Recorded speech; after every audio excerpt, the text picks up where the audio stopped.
دەچینە یەکێک لە نەخۆشخانەکانی تایبەت بە توشبوانی کۆڕۆنا و لا ڕەوشی تەندروستی توشبوانی نێو نەخۆشخانەکە دەپرسین.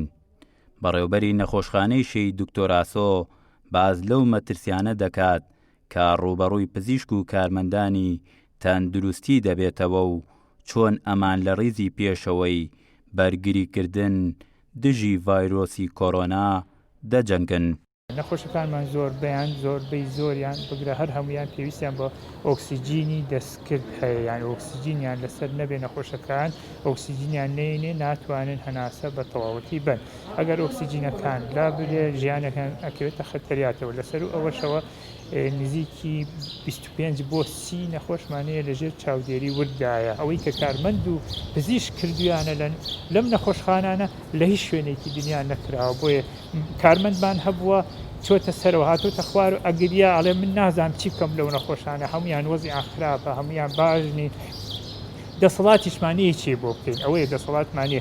بۆیە ئەڵێم خۆتان بپارێزن باشترە. ئەوەی دەگوزارێت لە نێو نەخۆشخانەکانی تایبەت بە کۆڕۆنا مەگەر هەر پزیشک و کارمەندانی نەخۆشخانەکان و توشبوانی لە ئازارەکەی تێبگەن. بۆیە ئەمانش داوا دەکەن نەخۆشخانەکان خەریکە توانای وەرگرتنی نەخۆشیان نامێنێت، تکا دەکەن پابەندی ڕێنمایە تەندروستیەکان بن بۆ ئەوەی مەرگی ئازیزانیان نەبینن. ئێستا پێشووتر بە ئیسعافیان هێنان بە شێوەیەکی ڕسمی بوو. ئێستا چکە بە بۆنەی بێموچەی و حکومەت موچە دابەش ناکە و جەماعەتی سنتەری 122مانیان گرتووانە ئێستا بە ساری مەدەنیەت. ئێستا من نەخۆشێکم وەرگرتووە لە پشتی پیکابێکا هێناوێتی ئۆکسیجینی لەسەرە وەزعی خراپە چون خۆم چوون بە دەمێ وەرم گرتووە.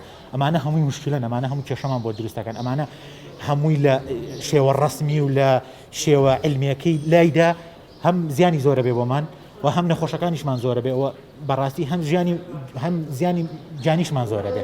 یعنی ئەوەی کە ئێمە کۆرۆنا دەستی لێدەین، معاملەی ڕۆژانەی ئێمە لەگەڵ کۆرۆنایە. لەمە زیاتر چی ئەوێ خەڵککە بۆ ئەوەی تێبگا یا بۆی خۆی نەپارێزێ، بۆچی خۆت ناپارێزی؟ ئەو خەستخانەکان پڕ بوون، هەموو نەخۆشەکان لێرە وەزعێکی زۆ خراپیان هەیە، هەمووی ئۆکسیجینی لەسرە.